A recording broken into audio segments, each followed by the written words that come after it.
When I first met Danielle, it was at the squat rack. She was there with her best friend, working through a pretty intense leg day routine, and I was the guy grunting through deadlifts, trying not to make eye contact with anyone.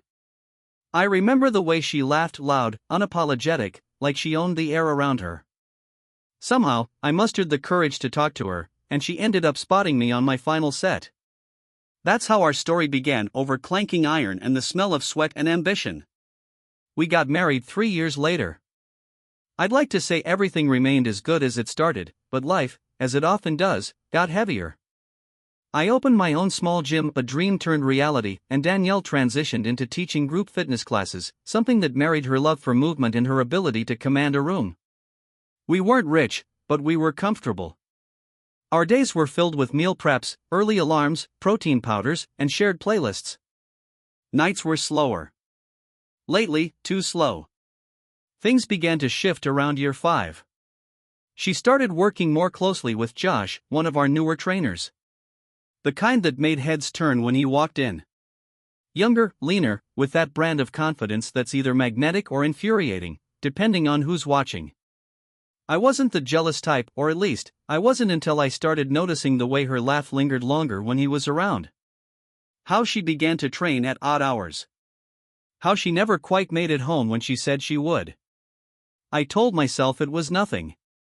I mean, we worked in the same industry, often with the same people. There were always going to be crossed wires, innocent flirtations. But doubt, once it sneaks in, is hard to bench. Then came the Thursday night I forgot my phone charger at the gym. It was nearly 10 p.m. The place had technically closed an hour earlier. I figured Danielle was long gone, maybe grabbing a post-class smoothie or catching up with a friend. But when I walked into the dimly lit studio, music was still playing, not from the front speakers, but from the small Bluetooth set we kept in the back training room. I wish I had turned around. The sound of muffled voices and laughter filtered through the cracked door. Then, silence. Then, her voice, the exact tone she used when we first met. Soft, breathy, wanting. I stood there, frozen, every instinct screaming at me to walk away, but my legs moved on their own. I saw her first. Pressed against the mirror, her arms around Josh's neck, his hands tight on her hips. They didn't see me. And for a moment, I didn't want them to. I wanted to memorize the betrayal. Every second of it. Every breath she stole from me to give to someone else. I backed away, quietly, and sat in my truck in the parking lot, watching the door like a ghost. 20 minutes later, she emerged, cheeks flushed, ponytail messy, smiling. She had that afterglow, the one I used to think was reserved just for me. Josh followed, shirt untucked, expression unreadable.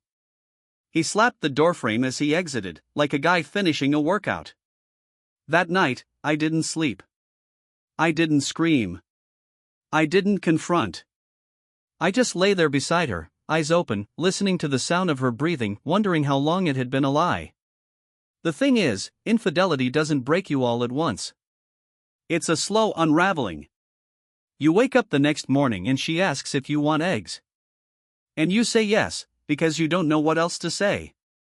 Because even after everything, you're not ready to let go. Not yet.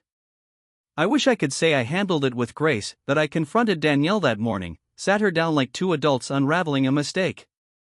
But the truth is, I did nothing. At least, not immediately. I kept going through the motions. I woke up. I brewed coffee. I opened the gym.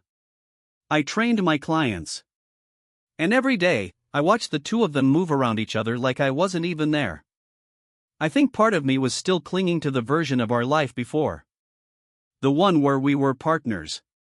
Where we built this business from scratch, counting macros and talking about the future in between reps, but there was a new reality now, one I hadn't asked for, one she refused to admit. 2 weeks after I caught them, I finally broke. It was a quiet Sunday. I closed the gym early under the excuse of maintenance and invited Danielle to stay after, pretending I needed help with the books. She came, oblivious, hair tied up, wearing that same hoodie she used to steal from my side of the closet. It almost made me falter.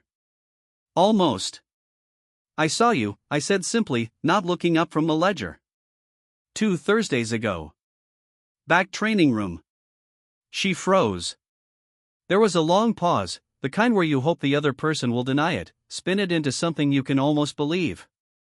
But she didn't. Her shoulders dropped.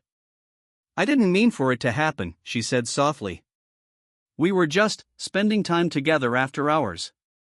One thing led to another. I laughed. It wasn't funny, not in the usual sense. But it was this raw, bitter sound that clawed its way out. Spending time, I repeated. Is that what we're calling it now? She sat down across from me, and for the first time in weeks, she didn't look like the Danielle I married. She looked like someone else. Someone uncertain. Tired. Human. I don't love him, she said. I swear, I don't. But I didn't feel like your wife anymore. You were always working. Always pushing.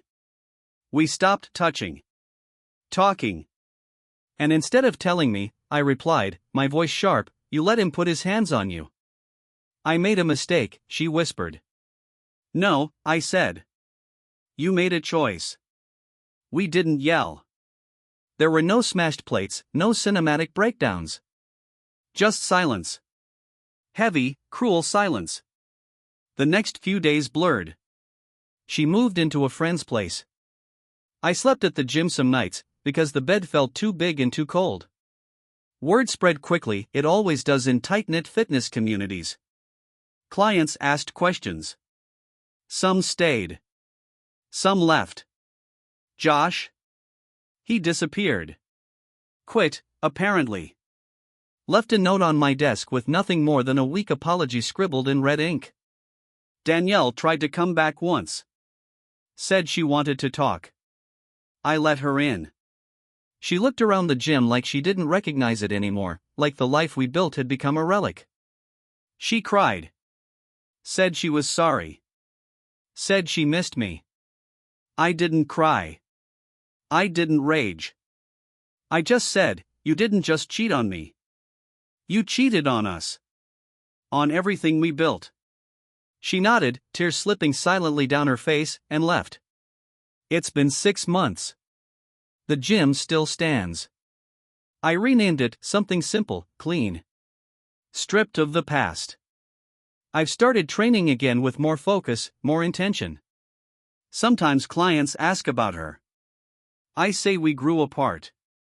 It's easier than explaining the weight that still sits on my chest sometimes when I lock up alone at night. There's this one client, Anna. She's been coming in regularly. We spot each other on the heavier lifts. We laugh between sets. It's not anything serious, not yet, but for the first time in a long time, I feel seen again. Whole, even. Healing doesn't come in a dramatic final act. It comes in slow breaths, in new routines, in moments when you finally realize you're not defined by the worst thing someone did to you. I still think of Danielle, sometimes. Not with hate. Not even with sadness. Just distance. Like an old injury that aches when it rains. A part of my story, but not the end of it. Because I'm still here. Still lifting. Still standing. And that's more than enough.